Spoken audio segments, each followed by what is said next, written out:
What's on, ladies and gentlemen? My name's Ross, I like games, and today we have another combiner to talk about.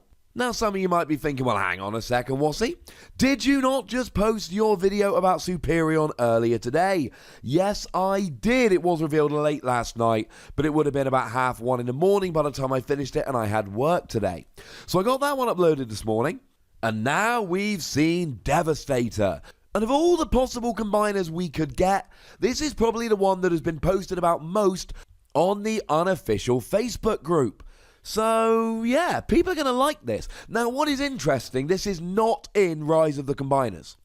This is being released as a standalone deck on the 29th of March. We do not have any other details about pricing or anything like that. We know what it does. We've got all the character cards. We'll go through all of them in this video, as we always do for these combiner videos. We have a release date, and we know we'll be getting all 6 of these combiners, plus one would imagine 3 copies of the Enigma card. And I will tell you, there are 5 exclusive cards in this deck. How do we know this? Because Constructicon Enigma is rare card 2 out of 5. So it's fair to assume we're going to get a 40 card deck, like we did with a starter set, like we did with a Metroplex deck. We know we're getting 5 exclusive battle cards, including Constructicon Enigma, and if it's anything like the Metroplex deck, and it clearly will be, we will be getting a playset of all 5 of these exclusive cards. Plus you get the 6 exclusive character cards. 1 of each. So that's what we know. Pricing, probably somewhere in the region of Metroplex, but given we've got 6 characters rather than 3 in a Titan, I would expect it to be slightly more expensive. So, with the intro out the way, Devastator. What do we know about Devastator? It is a 6-bot combiner. We did already see this with Optimus Maximus, so it's not completely unprecedented. But unlike Optimus Maximus, it is a 25-star character. There's no cheating here. You are going to have a 6-wide deck. This is the very first time we can have a legitimate 6-wide deck. Now, I know Optimus Maximus has 6 characters, but you've got Optimus Prime, who puts 3 in your KO pile at the start of the game, because you can only actually play a 3-wide. And similarly, we've got Grimlock, which helps you with Volcanicus, and again, you play a 3-wide deck, but you can put extra bots in the KO area. So they cheat a little bit, although Volcanicus is still a 5-wide. But this is a 6-wide, and it is a legitimate 6-wide deck. That, ladies and gentlemen, is not something we've seen before. So, is it actually any good? Well, the 33 health is actually the lowest we have seen on any combiner so far. Previously, the low was Menasor with 35. Ladies and gentlemen, we've broken our record, and it's a 6-wide deck. Now, attack of 6 it's fairly standard for the combiners. So far, we've seen a bunch with this, but we've also seen some higher. I mean, Optimus Maximus gets up to 9. And defensive 2 is actually the joint highest we see on any combiner. So the stats are fine here, but they're not terribly stunning. At least not for a combiner. But we have a really interesting set of skills here. When this is combined, repair an amount of damage from him equal to the height of your tower. We'll get into that in a second. While your tower is 6 or higher, this has bold 2. While your tower is 10 or higher, change this character's base attack from 6 to 10. So, if you can get a tower of 10, all of a sudden this has a very nice attack. And I want to remind you, we are getting 5 exclusive battle cards in this deck. I would be very surprised if some of the battle cards didn't help you increase the height of your tower. So as we go through the rest of this video, please bear in mind, we are probably getting other things that interact with and change the height of your tower. So, bold 2, very, very nice. Flip 2 more cards while attacking. Frankly, if you can get your tower at 10 or higher, you've got a base attack of 10 and bold 2. That is ridiculous, ladies and gentlemen. Plus, it might only have 33 health, but you're probably going to be repairing 4 or 5 at least when you combine. Remember, when you combine, you keep all the accumulated damage on all of your characters that are combining. So it's actually really, really useful to be able to repair this, and as we're going to see, you can get your tower up fairly high, bearing in mind we've not seen the other exclusive battle cards, and when you do, you can actually start with a decent amount of health, which is not something we generally see from combiners.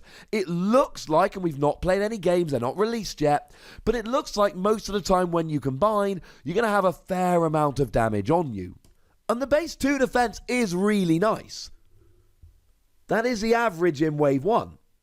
What I will say is, given that you've got, essentially, if everything's going well, base attack of 10 and bold 2, clearly this is a character that wants to go into attack mode.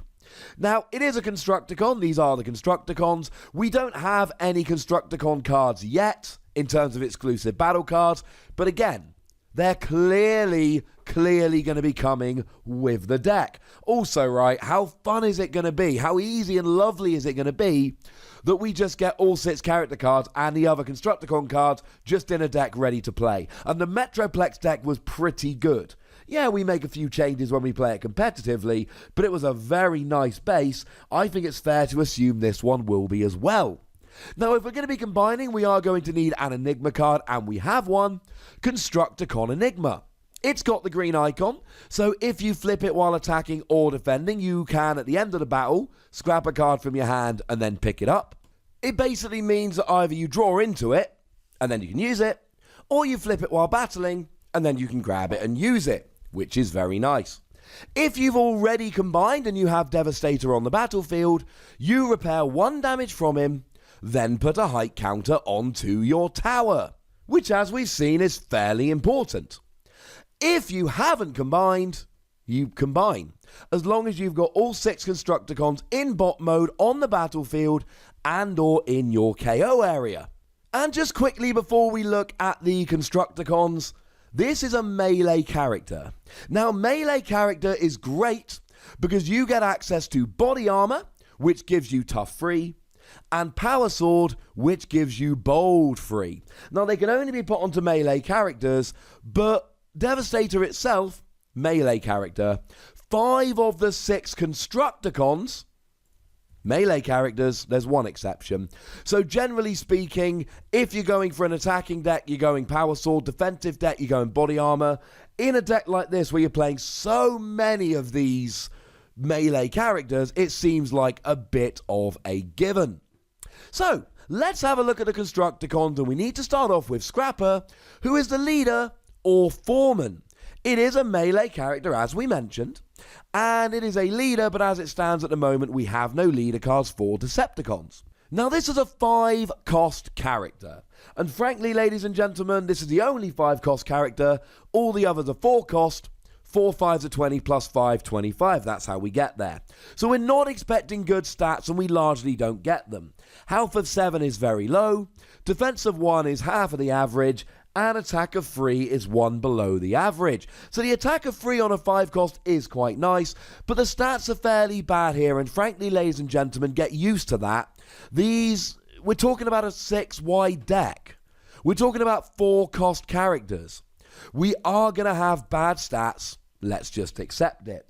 Remember that you can use body armor here or Power Sword to boost up a little bit. But you start in alt mode, and at the start of the game, you put your tower tracker into your KO area with 1 height counter on it. Clearly, ladies and gentlemen, you're going to get a tower tracker when you buy this deck. Incidentally, that must be why this one ended up in its own deck, so you could have stuff like the tower tracker. Seriously, still love the way we get an entire deck with loads of exclusive cards ready to roll. That makes me happy. So essentially, at the beginning of the game, you put your tower tracker in your KO area, you put 1 counter on it, and then as you go through the game, there are ways to increase your tower. Playing your Enigma card after you've already combined will do so, and depending on how high your tower is, Devastator has extra little tricks. But there are other ways to increase the height. We'll get there in a second, and I'm willing to bet there will be at least 1 or 2 battle cards that will do that coming in this deck. In bot mode here, when this or one of your other Constructicons is KO'd, while this is on the battlefield or in the KO area, put a height counter on your tower. Basically, if you've got Scrapper in play, or it's been KO'd, then whenever any Constructicon gets KO'd, including Scrapper, you add a height counter to your tower. But of course, if you're not playing Scrapper, you don't have a tower tracker anyway, which makes it kind of irrelevant.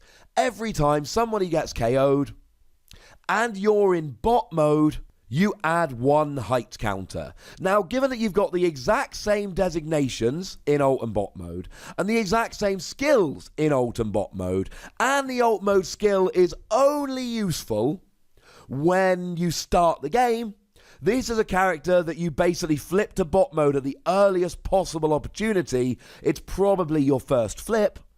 And then you keep it there for the remainder of the game. Because if you get KO'd in alt mode, you're going to have to flip in the KO area before you can start using this skill.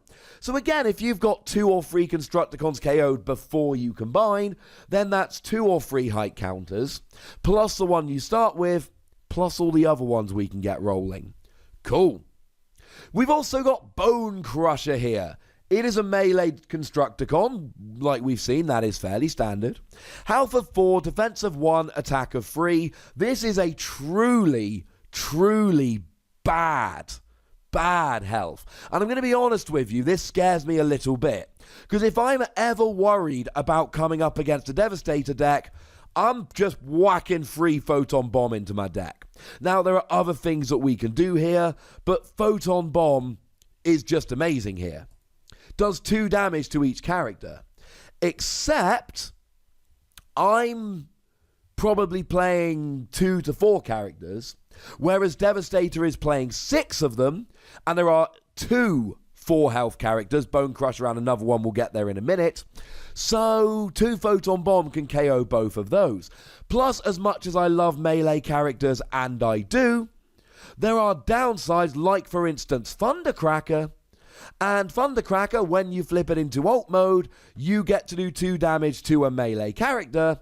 So a Thundercracker flip combined with a Photon Bomb will take this one out immediately, which is why it's so important to get Scrapper into bot mode so that you get that height counter when it gets KO'd. Now, it has a skill in alt mode, which is fairly standard for most of these characters.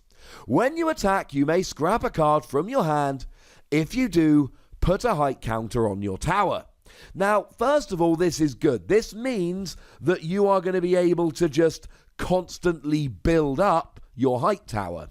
And remember that if you have more characters in play than your opponent, you don't get extra turns, but you do get extra attacks. If you're against a 4-wide deck, you essentially have 2 extra attacks.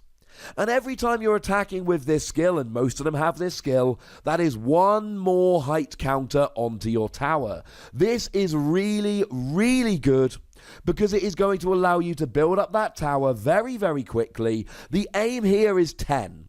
10 is our goal. Now, the more height counters you can get before you combine, the more you heal when you do with the Enigma card. But the goal here, very simply, is 10 height counters, so that you've got Bold 2 with Devastator and a base attack of 10.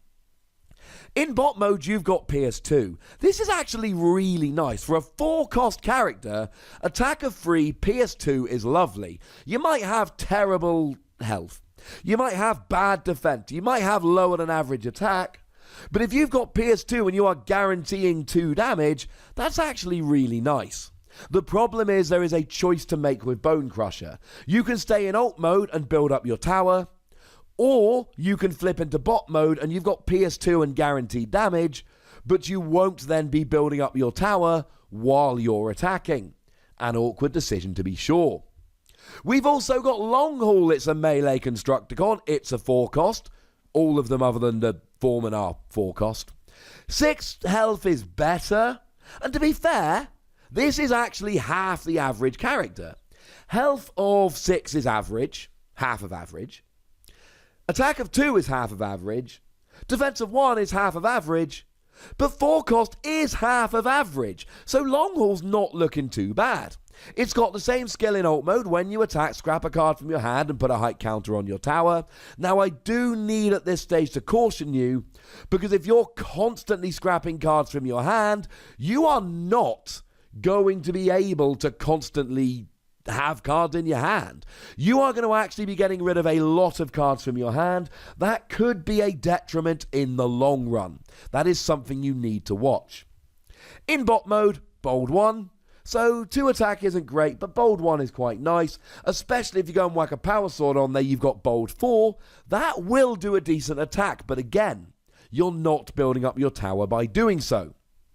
Mixmaster is actually better. The stats on Mixmaster are good in the context of a 4-star character. They are bad stats. But you've got 3/4 of the average attack, free. You've got average defense of 2. But you've got terrible health. 1/3 of the average health. So we actually like the attack and defense, but the health is terrible. It is vanilla in bot mode. And in alt mode, you've got the standard skill. When you attack, you may scrap a card from your hand and put a height counter on your tower. Which means there is no reason to put this in bot mode until you're right about ready to combine, because you've got the same stats and the same designations, but you don't have the skill. So this is one that you want to flip probably in the KO area, because there is no advantage to flipping it early. So you might as well just leave it in alt mode. Okay, not bad. And then we have Scavenger, the final melee character. It is a melee Constructicon. It's a 4-cost. 3 attack we like in the context of a 4-cost. 1 defense is bad. 5 health is bad. 5 health, 1 defense. This is not staying around very long. We have the standard skill in alt mode. When you attack, you may scrap a card from your hand and put a height counter on your tower. And then when you are in bot mode, you've got tough 1. And as much as tough 1 is admirable, you're giving up the skill here, which is bad. And you've still got 5 health and a defense of 1. It's not like this is going to magically make you into some defensive powerhouse. You still are not going to be staying around for very long at all. And then finally, we see something a little bit different with Hook. It is a ranged character. I know, right? And ranged character gives you a couple of extra little tricks that you don't have for the melee characters. It means you get access to Armed Hovercraft. When you put it on a ranged character, do 1 damage to each enemy. Incidentally, that card will be excellent against Devastators.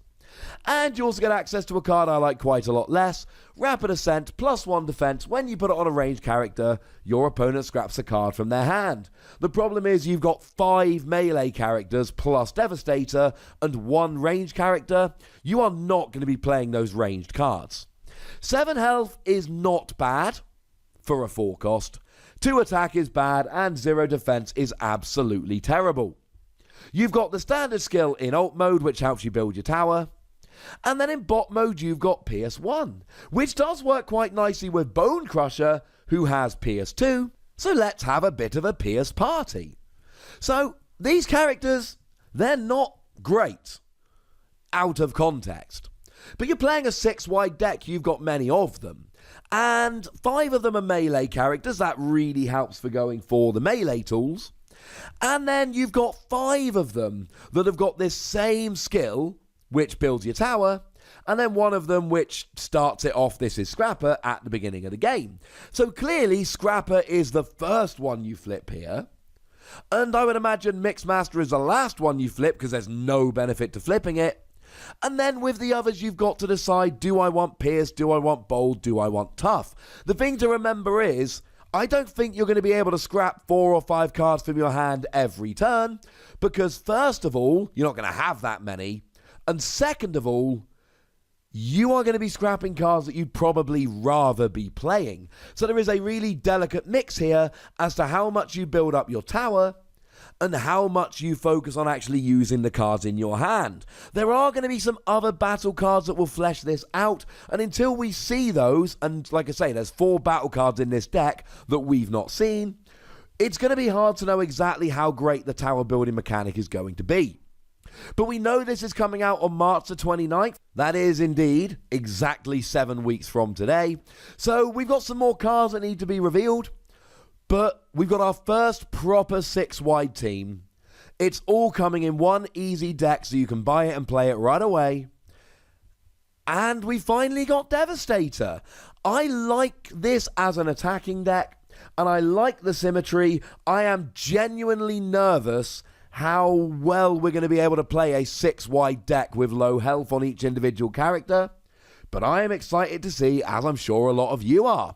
So at this stage, ladies and gentlemen, tell me what you think about Devastator. Does it look good? Does it look interesting? Let me know in the comment section. Go nuts! But please do remember the rule. Be nice, would ya? And then make sure you like this video, subscribe to this channel, and follow me on Twitter at the Wossy, where we talk about Transformers, but we also talk about other games. But by far the most important thing, as always, look after yourselves till next time. Thank you very much for watching. My name's Ross, and you've been watching Wossy Plays.